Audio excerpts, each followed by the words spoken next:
Começamos o nosso quadro Liberdade de Opinião aqui do nosso estúdio da CNN em São Paulo com o advogado Augusto de Arruda Botelho. Augusto, mais uma vez, bem-vindo, bom dia, viu? Bom dia, Elisa, bom dia a todas e todos. Vamos lá então começar o Liberdade de hoje falando de improbidade administrativa. Essa palavra que por vezes até parece difícil da gente falar e até de compreender, mas a gente vai explicar aqui um pouquinho para vocês que porventura não conheçam de fato o que significa improbidade administrativa. Por quê? O Senado aprovou a nova lei de improbidade administrativa por 47 votos a favor e 24 contrários. Um dos pontos da nova lei é a necessidade de comprovar o dolo, ou seja, a intenção de prejudicar a administração pública, para a punição ocorrer aos agentes públicos. Hoje, a lei condena os agentes por omissões ou atos sem intenção de cometer crime. Agora, depois dessa decisão no Senado, a matéria volta para a análise dos deputados, que vão ali analisar, discutir essas modificações na Câmara, antes de seguir para, de fato, as mãos do presidente da República. Augusto, improbidade administrativa é agora um dos principais pontos é a necessidade de comprovar o dolo, né? Ou seja, quando há intenção de prejudicar a administração pública.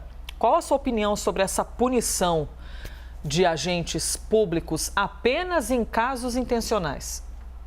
Ela é bastante positiva, a alteração da lei é positiva, eu vou contextualizar aqui para explicar por quê. Primeiro, é importante deixar claro que esse projeto de lei foi aprovado por ampla maioria após uma intensa discussão entre especialistas. Para vocês terem uma ideia, audiências públicas foram feitas 14, reunindo professores, grandes juristas, membros do Ministério Público, juízes, gestores públicos, que, volto a dizer, 14 audiências públicas discutiram esse texto. Óbvio, com divergências normais, mas é um texto bastante discutido, tanto na academia quanto por quem, de fato, entende do assunto. Qual é o problema da lei anterior? A lei anterior era uma lei muito aberta. O que significa dizer que a lei é muito aberta? A redação dos artigos permitia uma série de interpretações. Não que interpretar a lei de forma diferente, uma pessoa interpretar de um jeito e de outro, não possa ser algo positivo. Mas quando o texto ele é muito genérico, ele é muito aberto, perde-se algo que a gente chama de segurança jurídica. O que acontecia na prática com a lei antiga? Muitos gestores, eu digo membros do executivo, até prefeitos, governadores, bons gestores, justamente por uma redação muito aberta, acabavam sendo injustamente punidos nas modalidades que a gente chama de culposas, que é o contrário da dolosa. Basicamente é o seguinte, a pessoa agiu por negligência, por imperícia, por não conhecer a ou B legislação e aí acabava, volto a dizer, injustamente punido. O que a nova lei traz... E a nova lei garante sim a punição. Quem está dizendo que a lei vai gerar impunidade é um discurso que não para em pé. A lei pode sim gerar uma punição, inclusive uma punição maior do que a lei antiga.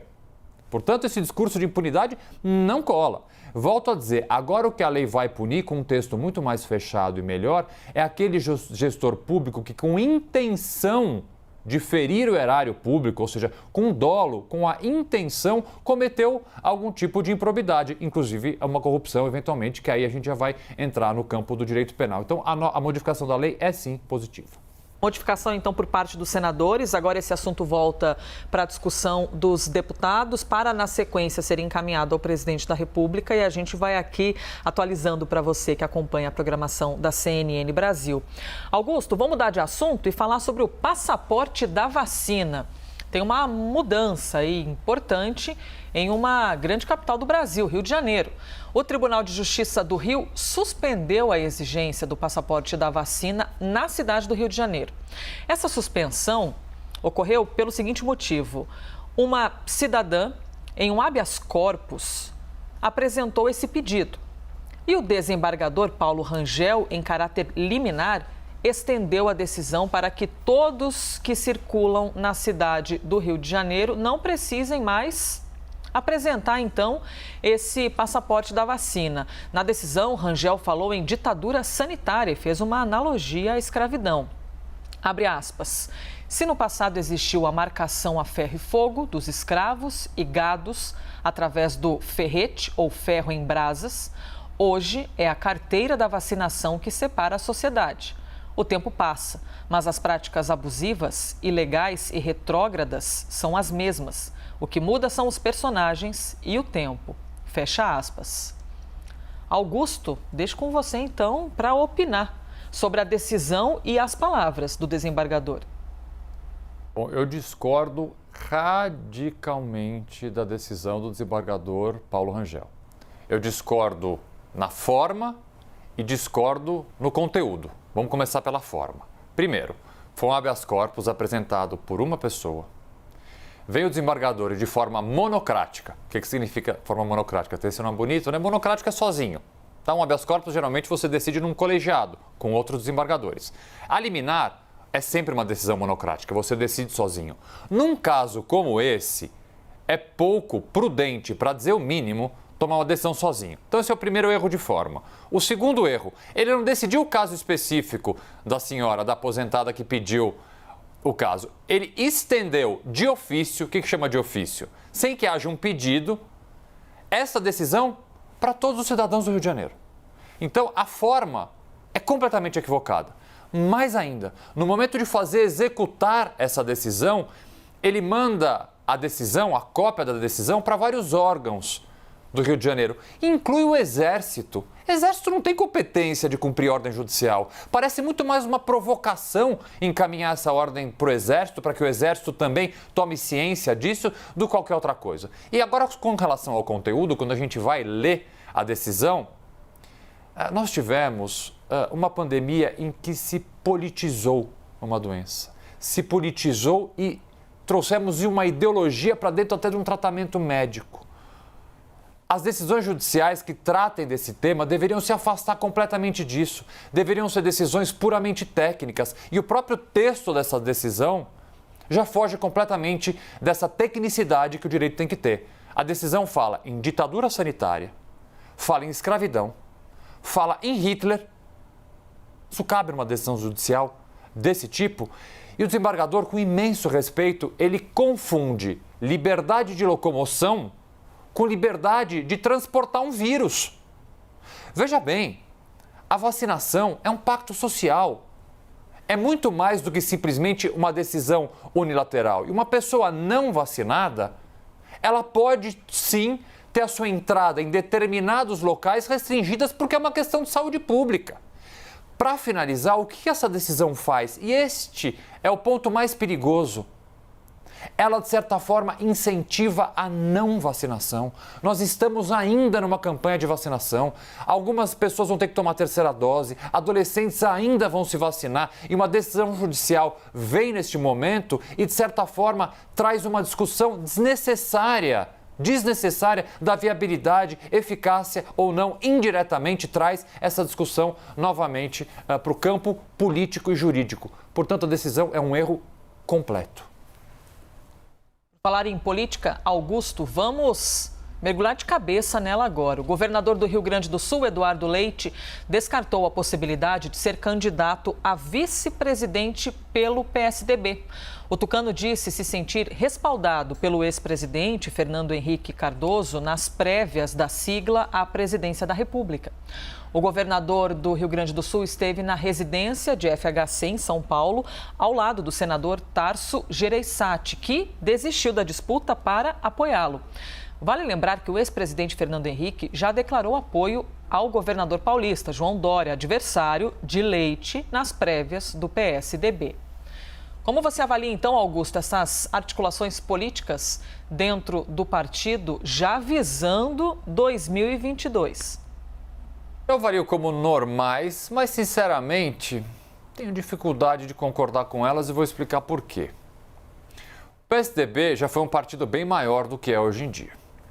Nas últimas eleições, diminuiu, perdeu força. Seu principal nome, Aécio Neves, onde está? Nós temos ouvido muito pouco. Mas, por um outro lado, é um partido de extrema importância. Importância histórica, teve presidentes da República, é um partido do campo democrático. Num momento tão polarizado como nós temos, é importante o fortalecimento de todos os partidos, partidos de centro, partidos de direita, partidos de esquerda, mas partidos, acima de tudo, democráticos, que transitem com suas diferenças de ideologia, com suas diferenças programáticas, mas dentro de um campo de defesa da democracia. É isso que falta. E o PSDB, gostando ou não gostando do PSDB, claramente transita e está inserido no campo democrático. Portanto, fortalecer o PSDB, como fortalecer o PT, fortalecer outros partidos do campo democrático, é extremamente relevante. Portanto, a diminuição do partido neste momento não interessa a ninguém, principalmente a democracia. São normais essas disputas? São normais, mas dentro de um partido, e aqui é uma reflexão pessoal minha, dentro de um partido que pretende se reerguer, uma disputa interna como a que estamos presenciando dentro do PSDB não favorece esse crescimento. Temos dois candidatos claramente que se atacam publicamente, quando na verdade nós estamos longe ainda de um pleito eleitoral, temos um ano até a eleição. É normal que haja disputas internas dentro do partido, mas que essas disputas sejam resolvidas dentro do partido. Portanto, este momento atual que o PSDB enfrenta, por mais que seja eventualmente um momento de passagem necessário, deixa uma imagem que não é positiva. O partido precisa se fortalecer porque a democracia, de certa forma, precisa se fortalecer e isso passa pelo fortalecimento de partidos. Augusto, a gente está aqui então tratando dessa disputa interna do partido. Agora eu queria ainda permanecer no assunto, mas mudar o ponto de vista. O PSDB estava muito habituado a protagonizar uma polarização envolvendo o PT, né? PSDB, PT, PSDB, TP. E agora a gente vê que os olhos são voltados para Jair Bolsonaro e Lula. Pelo menos seria uma prévia do pensamento para o ano que vem. De que maneira ou é possível o PSDB encontrar algum caminho para ter uma força e conseguir desbancar um dos lados para o ano que vem? Olha, essa expressão terceira via que a gente fala muito, eu prefiro substituir por uma outra expressão que é terceiro nome. A gente tem vários terceiros nomes do que efetivamente terceiras vias. Se você for olhar as pesquisas, por exemplo, todos os nomes dessa suposta terceira via, se somados, eles não chegam nem perto ao que, por exemplo, tem Bolsonaro nas pesquisas. Obviamente a gente está há bastante tempo da eleição, pesquisa a gente tem que olhar com muito cuidado, mas o fato é que não tem nenhum nome no momento que desponte do ponto de vista, pelo menos de pesquisa eleitoral, não que vários não tenham competência, a história política para competir. Evidentemente que tem, é importante que participem do pleito eleitoral, extremamente importante. A democracia se fortalece com candidatos do campo democrático fortes, porque é isso que faz uma democracia sólida. Mas o fato é que do ponto de vista eleitoral, neste momento, ninguém tem despontado, ainda mais com disputas internas entre partidos, e não é apenas o PSDB, outros partidos também têm disputas internas, ninguém tem despontado como uma possível pragmática, vamos falar do ponto de vista eleitoral, terceira via, ou melhor, terceiro nome. Muito bem, quase 8 horas e 44 minutos, terminamos um minutinho mais cedo, Augusto, mas a gente reserva esse 1 minuto para que fique amanhã. Uma fichinha para você usar amanhã, tá bom? Obrigada, Augusto, bom dia. Obrigado a vocês, bom dia.